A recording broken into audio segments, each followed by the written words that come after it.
അപ്പം തമിഴിൽ നമ്മുടെ ലോഞ്ചില് ഐശ്വര്യയുടെ സ്പീച്ച് ഉണ്ടായിരുന്നു. ഞാൻ സിനിമ എടുത്തു കഴിഞ്ഞ് നമ്മൾ ഷൂട്ടൊക്കെ തുടങ്ങി ഇടയ്ക്കിടയ്ക്ക് ആൾക്കാർ കാണുമ്പോൾ ഇങ്ങനത്തെ ചോദ്യങ്ങൾ ചോദിക്കാൻ തുടങ്ങി. ഇപ്പം എനിക്ക് മനസ്സിലാവുന്നില്ല എന്താന്നുള്ളത്.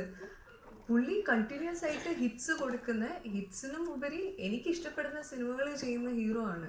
അപ്പം എനിക്ക് ഇങ്ങനത്തെ ഒരു ക്വസ്റ്റ്യൻ ചോദിക്കുമ്പോൾ ഇവർ എന്തുകൊണ്ടാണ് ചോദിക്കുന്നത്? എനിക്കല്ലേ വലിയൊരു അവസരം എനിക്കല്ലേ കിട്ടുന്നത്. അപ്പം എന്താ ഇങ്ങനെ ഒരു ക്വസ്റ്റ്യൻ ചോദിച്ചതെന്ന് എനിക്ക് മനസ്സിലായില്ല. ഇൻഡസ്ട്രിയിലുള്ളവരാണ് ചോദിച്ചത്. പിന്നെ അപ്പം ഇതൊരു ക്വസ്റ്റ്യൻ മാർക്കായിട്ട് നമ്മുടെ മനസ്സിൽ കിടക്കുമല്ലോ.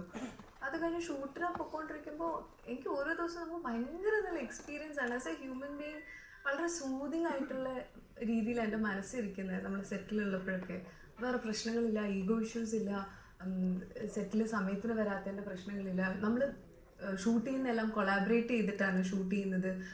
ശ്വാസിക അഭിനയിച്ച സാറ് നമ്മുടെ അടുത്ത് മാത്രമല്ല, സാറ് നമ്മളില്ലാത്ത സ്ഥലങ്ങളിലും നമ്മളെപ്പറ്റി പോയി പറയും. ഇപ്പോൾ പി ആറിന് വേറെ കാശൊന്നും കൊടുക്കണ്ട, സാറുണ്ട്. അങ്ങനത്തെ വേറെ കാശ് കൊടുക്കാൻ വേണ്ട, നിങ്ങൾ ഇതാ പൈസ. ഭയങ്കര സപ്പോർട്ടീവായിരുന്നു. അപ്പോൾ എനിക്കത് ഭയങ്കര ഇമോഷണലായിട്ടാണ് ഫീൽ ചെയ്തത്. ഇതെനിക്ക് അത് പറയണം എന്ന് തോന്നി. അങ്ങനെ ഒരു ചോദ്യം ആരുടെയെങ്കിലും മനസ്സിലുണ്ടെങ്കിൽ അത് മാറണം എന്ന് തോന്നിയത് കൊണ്ടാണ് അവിടെ പറഞ്ഞത്. അത് പറയാൻ വേണ്ടി പ്ലാൻ ചെയ്ത് പോയതൊന്നുമല്ല, വന്നുപോയി.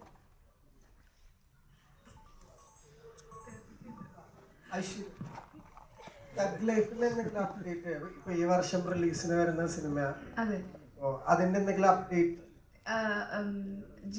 June 5 release. എനിക്ക് ചെറിയൊരു റോളാണ് സിനിമയിൽ.